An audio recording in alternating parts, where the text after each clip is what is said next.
What is going on, everyone? Welcome back to my channel. Today I've got some more classic entitled parent stories for you, so sit back, relax, and let's get into them.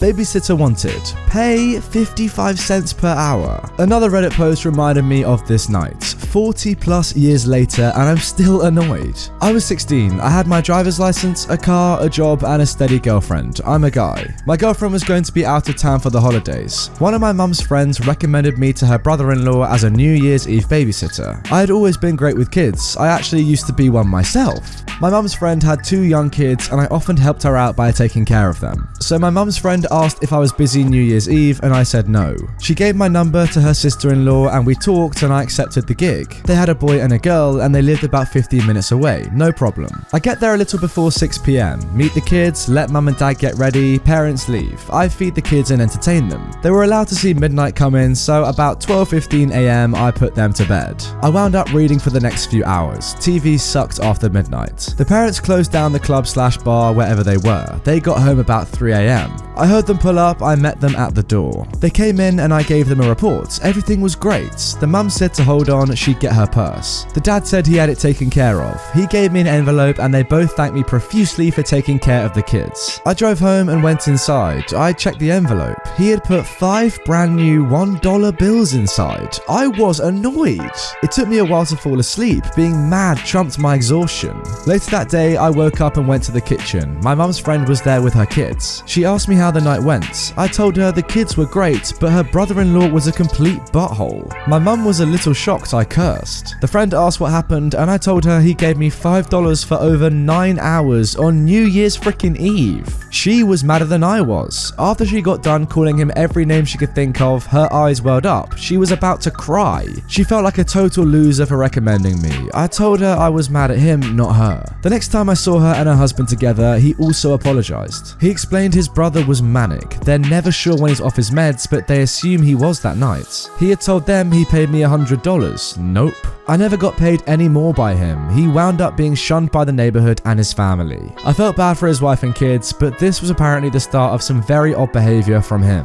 Well, I for one want to hear more of this very odd behavior of his. If he's paying you $5 for 9 hours of work on New Year's Eve, I want to hear more from him. Like, this is so cheap. I don't understand. Like, is he really just tight on money that much that he can't give you a little bit more? I mean, come on. Like, what does $5 actually get you these days? Pretty much nothing tangible, right? I think for 9 hours of work, you should be getting at least $100. To be honest, I don't really feel bad that he's been shunned by the neighborhood and his family. He deserves that. That's karma for being an absolute idiot. Now for our second story, entitled parents get physical with me and tell me to make their kid pass his test or else. I'm a black belt in karate, and that means that I volunteer to judge kids who are testing for belt ranks. If you aren't familiar, to move up a level in karate, you have to learn a bunch of material and it gets increasingly harder as you go up. It's normally a very fun process, even as it gets harder, with the exception of the black or brown belt test. Most people pass and are given a list of things to improve on.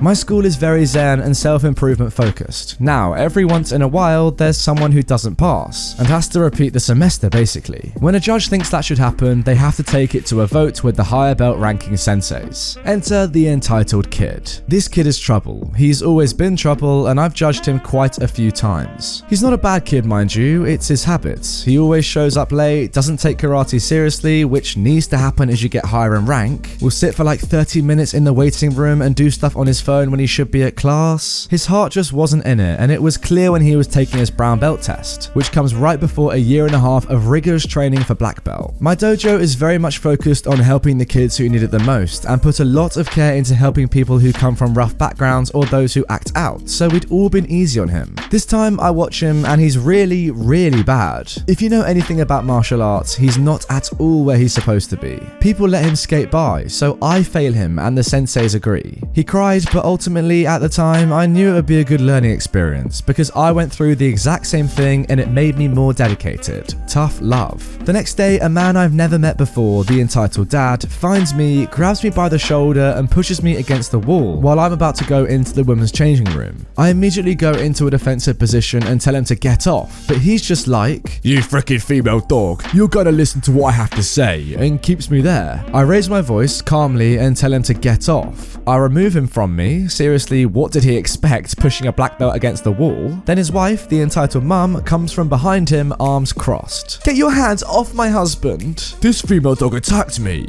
I saw. No, I did not. I'm going to leave now. They block my path. You hurt our son. I don't know who your son is. Please leave or I will force myself out. You failed him, you female dog. He grabs my shoulder again. At this point, I just shout for someone. The entitled mum tries to stop me, but a student has already seen what's going on and I leave with him. I get a sensei and confront them. The sensei, who is a big scary dude who was a Marine, really puts the entitled parents in their place. Do not touch my students in that way or I will remove you from the building. She failed my son. It's not fair. Your son was not up to standards. She hates him. She hits him when no one is looking and is out to get him. I was the one who approved her judgment. She is also not signed on to work with your son in any classes. The entitled parents are silent. Well, we have a lot of scheduling problems, so we're late. That's not our problem. But she attacked my husband. No, she didn't. We pay for his classes. You have to let him pass. No, you paid to have him instructed here. We can lead a horse to water, but can't make him drink. With more practice and dedication, we think he would do better to improve and repeat this section.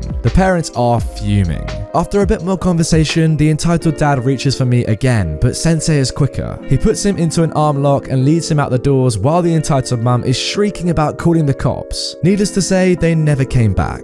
Sad that I never got to see their kid improve, and I wish I could have helped him, but I'm grateful I never saw them again. Yeah, the sad part about this story is that you just wanted to help their kid, they just didn't really seem to get that. I also love that they chose a dojo as the place to pick a fight. Like, if you're gonna fight somebody somewhere, please don't make it be martial arts trainers. Especially not a sensei. I mean, come on, what are you expecting to happen there? You know what, I'm gonna get up in the grill of someone who's so good at martial arts that they get to judge how good someone else is and physically threaten them. What could possibly go wrong? Fantastic logic once again from an entitled dad. Now for our third story. Who knew teenage sleepovers was so dangerous? My daughter had a friend over for a sleepover last weekend. They're both 13-year-old girls. It was all fairly standard stuff. Watch trashy movies, stay up too late, eat too much junk food, you know the drill. Both kids seemed to have a nice time, and the visiting kid was nice enough for someone else's teenage child. And I really didn't think too much more about it. Until the friend's mother called me Sunday night, absolutely outraged over what I had done while her child was in my care. Was it allowing them to stay up too late? Was it the junk food? Was it the choice of film I allowed them to watch? No, my crime was far worse than that. Imagine the mother's horror when she discovered I had allowed her child to, wait for it, drink tap water. Turns out only bottled water is acceptable for her family. Now, I know some places there are issues drinking tap water, but we live in an area with excellent tap water quality, so I was kind of baffled what the issue was. I told her, our tap water is fine and your kid didn't say anything at the time, but oh no, that wasn't good enough. You see, tap water has toxins in it. It's not safe. And her family only drinks bottled water, and she is, frankly, shocked and disturbed that my child was associating with the child of such an awful, awful parent. And that I could, rest assured, I'll be calling CPS first thing Monday to have your child removed from such a harmful environment. I was just kind of stunned and didn't really say anything, and she hung up on me. I'd love to know where she thinks bottled water companies get their water from, and second, we're in Australia and CPS isn't a thing here. So yeah, they're out there. Well, goodness me, if it's that much of an issue, then teach your kid to ask for what they need. And for God's sake, send them out of the house with a bunch of it. Like, how about this? Give your child a bottle of water. Don't blame the parent for not knowing you're psycho about tap water. Like, what? This goes for anything, by the way, not just dietary preferences. Maybe the issue here is that the kid just didn't care. Like, he's normal, only the psycho mum did. I actually think that's pretty accurate. I really think the sooner that kid gets out of that household, the better for her. Now for our final post. Entitled mum tries to, and successfully, takes my money until I've had enough. So a bit of backstory. My parents have been divorced since I was little, so it's just been my mum and I for the most part. My dad does pay child support, and my mum sends the bill for all my expensive needs, and he pays half of that too. He will come in later. My mum and I haven't had a healthy relationship since I was in the single digits, and as I got older, she got more and more entitled. Once I got to the age where I could work, I went away for a few weeks to work at a summer camp where I got paid a few $100s. It wasn't a huge amount, but it was my first real paycheck. When I got back, my mum immediately took my paycheck and said, "It's compensation for you abandoning me those weeks and not doing your chores." I was frustrated but let it go. You let that go? Why? A A few months later, I moved out, tired of her entitled and abusive ways. If curious, read previous stories of mine. After her sabotaging my first job, see page for story, I got a job working fast food. Once she found out, she demanded my paychecks and stated, "You need to give them to me because you owe me for raising you." I told her no and she called me a spoiled brat. What? Then I got in contact with my father, whom my mother had told me not to contact, and I informed him that I was no longer living with my mum, but she was still getting child support. But that it wasn't going towards me, not because I wanted the money, but because he should know. He and I got back in contact and he took the legal steps so that I could get the money directly and so my mum couldn't sue. Once my mum found out, poop hit the fan. Oh, I bet it did. Why did I get a notice that I'm not receiving child support from your father? Because as I'm not living with you, the child support goes directly to me? Excuse me? That is my income. Oh my god, there's so much wrong with that sentence. It's the money that's supposed to go towards me, not your income. You're the one who doesn't want to work. I shouldn't have to work right now. I can't work and I need that money. Mum, that money is supposed to go towards me and it hasn't been for over 6 months since before I even moved out. But you're not responsible enough. You're going to waste it. You're a child. I have more money than you right now. I put half of every paycheck in a saving account. How am I not responsible? The money is going to my education and that's final. You're so ungrateful. You don't deserve that money. I need it. That money is legally mine. You haven't used that money on me in like a year. I'm not going to ask for it back, but you've taken more than enough. My mum screamed a bit more at me before hanging up.